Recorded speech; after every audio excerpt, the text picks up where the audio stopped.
one practice in the ancient tradition, the teachings of the Buddha, we all know about mindfulness of breath and the body, kayanupassana. We know about mindfulness of feelings, vedanupassana. But perhaps not a lot of us have heard of Silanussati.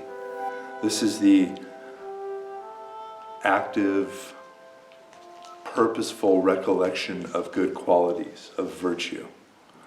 This could be our own virtue, times that we have been virtuous, kind, compassionate, patient.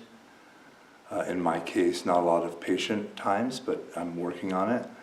Or observing the good qualities of another. And this is something that's such a powerful,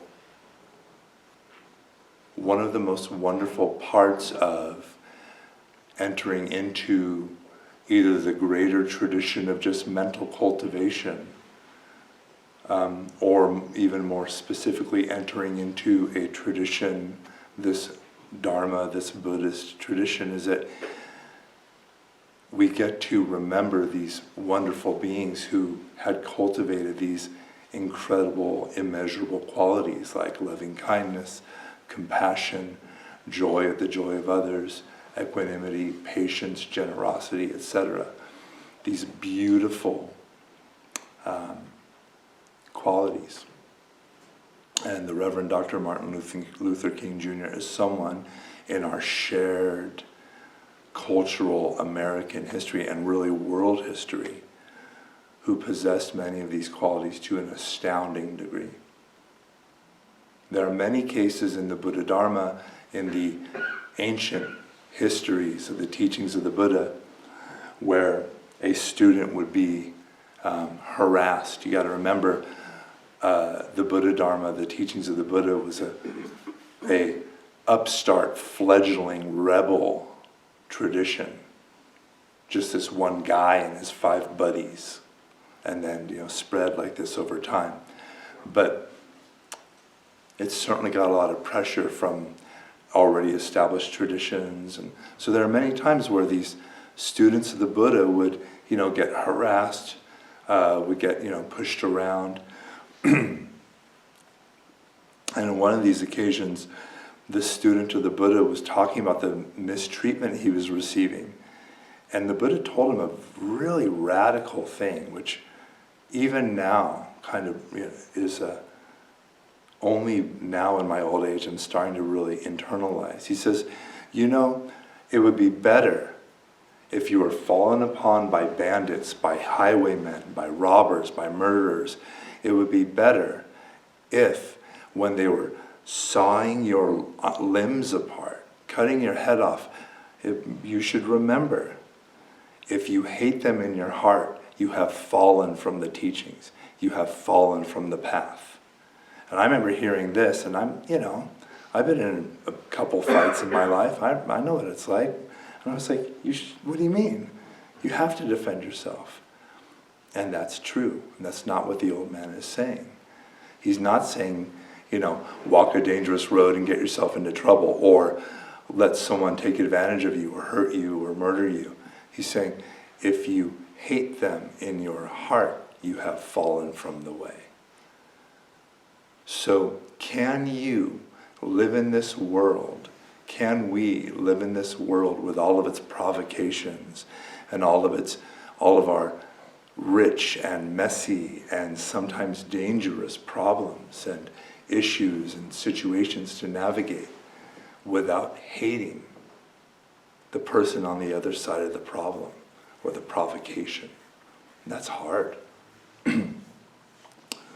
And of course, the Reverend Dr. Martin Luther King Jr. founded his movement on this satyagraha, which is Sanskrit for the power of truth. Satya means truth, this holding to truth. And even though 60 years from his terrible murder, we are still a long way away from the fulfillment of his dream. His life remains a star by which we can navigate at night. through the darkness, through moment by moment living. So, I just want to briefly share one of the two or three of the very few things I know about this very great person. You may not know that the Reverend Dr. Martin Luther King Jr. was a dear friend of the Venerable Thich Nhat Hanh. In fact, MLK nominated Venerable Thich Nhat Hanh to the Nobel Committee for his peace work in Vietnam. The Reverend Doctor said, to be truly free, we will have to create leaders who will embody virtues we can respect. It sounds so common sense, and yet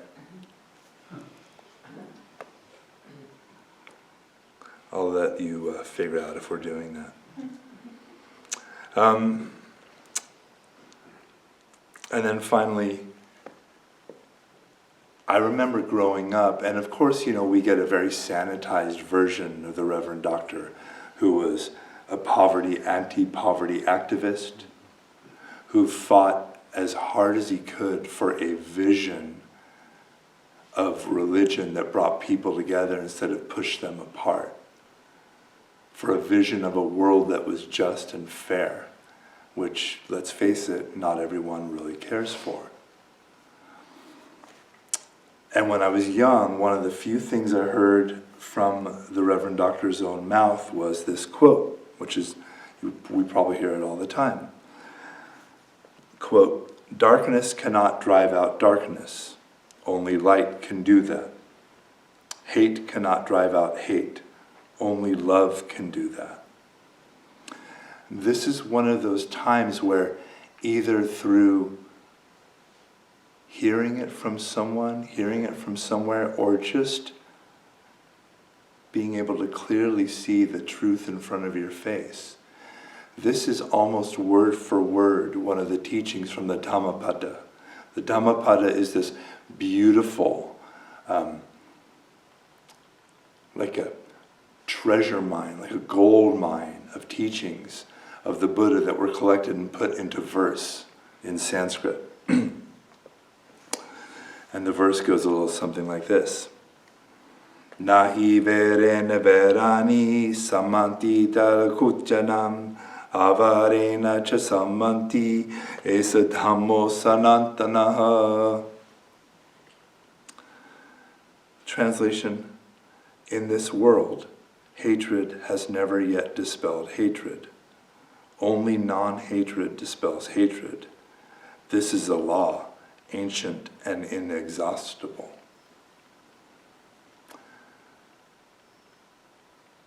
The genius of these Sanskrit and Pali languages, these Indo-Sanskritic ancient languages, is that you can just put a prefix on the front of a word and mean the opposite.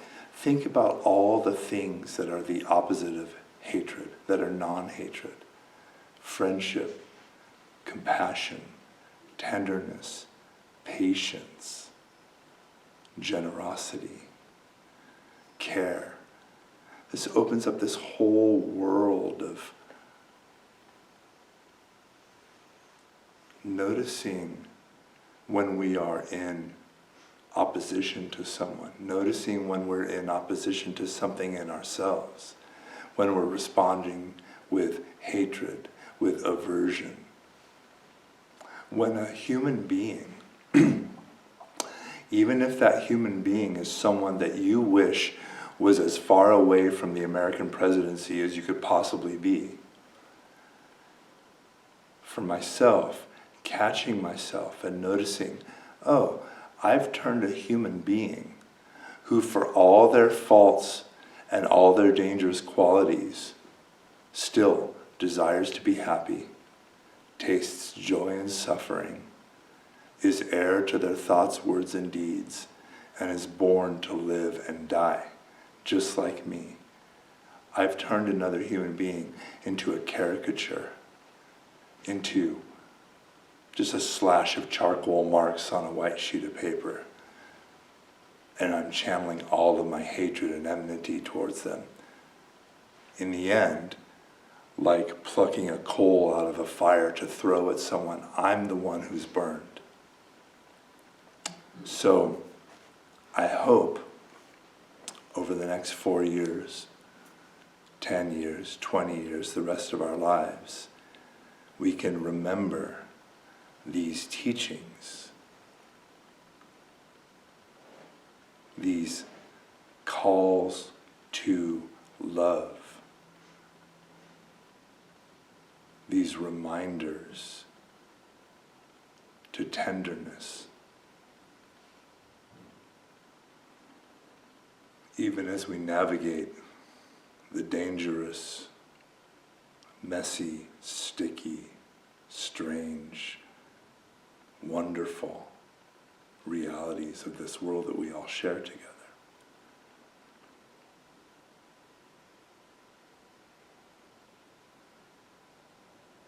I want to invite you to take a moment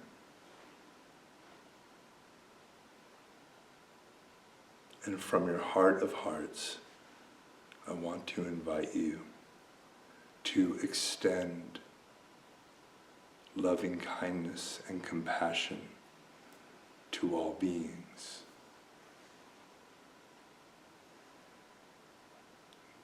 And if that seems a little abstract, I just want to invite you to see if, in spite of themselves, you can extend loving kindness and compassion, this gentle, tender well-wishing to all beings in our nation, in our neighborhood, in our world, and of course, including yourself.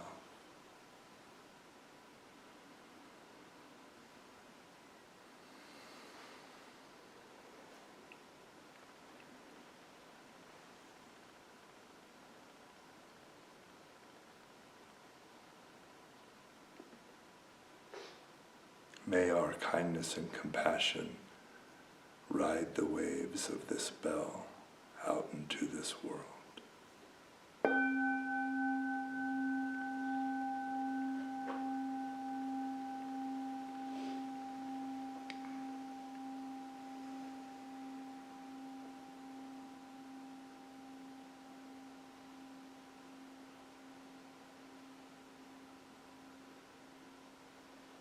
The Reverend Doctor encountered Mahatma Gandhi's Satyagraha movement.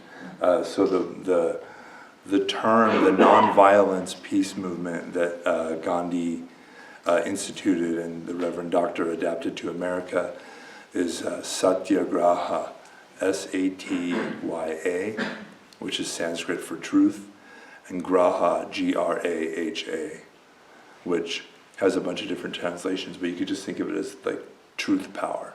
This is very much in keeping with a certain gentleman you may know from the faith tradition that represents this building about if someone strikes you on one cheek, show them the other. This is, let them know what they're doing, show them. And maybe you'll touch them, maybe their heart will change. Because punching them in the face probably won't do a whole lot to change their hearts, or yours, mine. I think one of the things that I find hard is people look for, let's just use the word joy. And if I'm wishing that on people, but if it's an arsonist who gets joy out of lighting a fire, then that's where I get into this battle. It's like, a murderer wants to kill somebody because they get joy out of that. Yeah. It's like, how do we accept that, wish them joy, but wish them the proper joy? Yeah, luckily, see, I'm not that smart, but I know that those aren't actually joy. So it has to be remembered that when we're feeding a neurotic, obsessive, harmful part of ourselves, that's not actually joy. The Buddha has this brilliant example. He says, imagine him and his students were walking and they saw a wild dog who had mange. And the dog would walk for a while and then stop, and he'd be very agitated, and then he'd scratch his itchy spot, and then rest for a couple seconds, and then walk, and then stop, every time. And he's like, just see this. This is what people do under the influence of clinging, aversion, and delusion. They have something driving them that they think will satisfy them, and it temporarily does, but it's the joy of scratching a diseased part of their skin. Better to not have the disease in the first place. So that's the first part.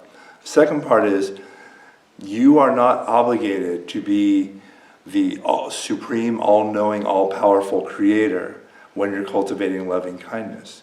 You can just, from a nice, benign remove, be like, hey man, I hope you're happy.